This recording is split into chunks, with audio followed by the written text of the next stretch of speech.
দর্শক, এই মুহূর্তে আমরা আজকের বাজার দর জানিয়ে দিতে চাই। সেক্ষেত্রে যেতে চাই আমরা ঝালকাঠি এবং নেত্রকোনায়। সেখানে আমাদের সহকর্মী রতন আচার্য এবং হানিফুল্লাহ আকাশ রয়েছেন। আমরা শুরুতেই ঝালকাঠির যে বাজার পরিস্থিতি রয়েছে সে বিষয়ে জানতে রতন আচার্যের কাছে যাচ্ছি। রতন।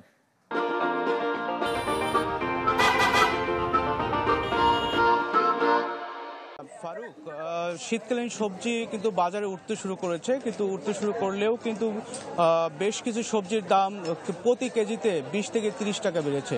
এর মধ্যে রয়েছে বাঁধাকপি, আজ বিক্রি হচ্ছে 50 টাকা কেজিতে। এছাড়া যে সবজিগুলোর দাম বেড়েছে সেটা হয়েছে ফুলকপি বিক্রি হচ্ছে 80 টাকা কেজিতে, যেটা কিছুদিন আগেও 50 টাকা কেজিতে বিক্রি হতো। সিম বিক্রি হচ্ছে 80 টাকা কেজিতে, সেটাও কিন্তু বিক্রি হতো 50 টাকা কেজিতে। এছাড়াও আমি এই মুহূর্তে রয়েছি বড় বাজারে। আমি মাছের বাজার ঘুরে দেখেছি, মাছের বাজারে যে ইলিশ মাছ রয়েছে সেই ইলিশ মাছ 1 কেজিতে যে 3টা সাইজের ইলিশ মাছ ওঠে সেই ইলিশ মাছ কিন্তু 700 টাকা কেজিতে বিক্রি হচ্ছে, এবং কেজিতে 4টা ইলিশ মাছ ওঠে সেই ইলিশ মাছ কিন্তু 600 টাকা কেজিতে বিক্রি হচ্ছে। এছাড়াও কিন্তু 1 কেজি সাইজের ইলিশ বিক্রি হচ্ছে 2000 থেকে 2500 টাকা। আমি পেঁয়াজের বাজার ঘুরে দেখেছি, পেঁয়াজের দাম কিন্তু এই 3 দিনে কেজিতে 30 টাকা বেড়েছে। 3 দিন আগে যে পেঁয়াজ বিক্রি হতো 70 টাকা কেজিতে, সেই পেঁয়াজ কিন্তু আজকে বিক্রি হচ্ছে 100 টাকা কেজিতে, অথবা 105 টাকা কেজিতেও কিন্তু কেউ কেউ বিক্রি করছে। তবে ব্যবসায়ীরা বলছে যে পেঁয়াজের দাম বাড়ার কারণটা তারা বলছে যে আসলে আমদানি কম থাকার কারণে এই পেঁয়াজের দামটা বেড়ে গিয়েছে। যখন নতুন পেঁয়াজটা বাজারে আসবে তখন হয়তো বা পেঁয়াজের দাম কমতে পারে। এছাড়াও যে অন্যান্য সবজি রয়েছে সেই সবজির দামও কিন্তু অপরিবর্তিত রয়েছে। কাঁচামরিচ বিক্রি হচ্ছে 100 টাকা কেজিতে। এছাড়াও কিন্তু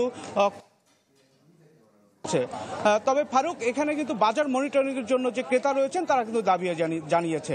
এই ছিল ঝালকাঠি থেকে আমার কাছে সর্বশেষ। ফারুক। রতন, আপনাকে অসংখ্য ধন্যবাদ। দর্শক, আমরা এই মুহূর্তে চলে যেতে চাই নেত্রকোনার বাজার পরিস্থিতি জানতে সহকর্মী হানিফুল্লাহ আকাশের কাছে। হানিফ, আমরা ঝালকাঠিতে যেমনটি দেখছিলাম যে শীতকালীন সবজি পড়তির দিকে রয়েছে, শুধু পেঁয়াজ ছাড়া অন্যান্য সবজির অবস্থাও কিন্তু অপরিবর্তিত অবস্থায় রয়েছে। নেত্রকোনার কি অবস্থা রয়েছে? ফারুক, ঝালকাঠির মতো কিন্তু নেত্রকোনায় যে পেঁয়াজের বাজার সেখানে কিন্তু আসলে মূল্য বৃদ্ধি পেয়েছে। গতকালকে যে পেঁয়াজ 90 টাকা কেজি দরে বিক্রি হয়েছিল সেটি কিন্তু আজকের বাজারে 110 টাকা কেজি, মানে প্রতি কেজি 20 টাকা বেড়েছে আর কি। এবং এটার জন্য ব্যবসায়ীরা বলছেন যে আসলে বাজারে পেঁয়াজের আমদানি কম থাকায় আসলে এই পেঁয়াজের মূল্য দিনকে দিন বৃদ্ধি পাচ্ছে, এবং এটা যদি আমদানি না করা হয় তাহলে এর দাম আরো বাড়তে পারে বলে তারা আশঙ্কা করছেন। এবং খুচরা ব্যবসায়ীরা বলছেন যে বাজারের সিন্ডিকেট আছে কিনা সেজন্য আসলে বাজার মনিটরিং যে ব্যবস্থা সেটা নেত্রকোনায় খুবই দুর্বল, এবং প্রশাসনের পক্ষ থেকে যদি বাজার মনিটরিং করা হতো তাহলে হয়তো এই বিষয়টি যারা ক্রেতা রয়েছেন তারা আরো পরিষ্কার হতে পারতেন। এছাড়াও যদি শীতকালীন যে অন্যান্য সবজির কথা বলি তার মধ্যে কাঁচামরিচ প্রতি কেজি 100 টাকা দরে বিক্রি করা হচ্ছে, এবং সিম যে শীতকালীন উঠেছে বাজারে, যেটি গত সপ্তাহে 80 টাকা কেজি ছিল সেটি 60 থেকে 70 টাকা কেজি দরে বিক্রি করা হচ্ছে। মানে 10 থেকে 15 টাকা প্রকার ভেদে আসলে কিছু কমেছে সবজির দাম। তার মধ্যে টমেটো 10 টাকা কেজি কমেছে প্রতি কেজিতে।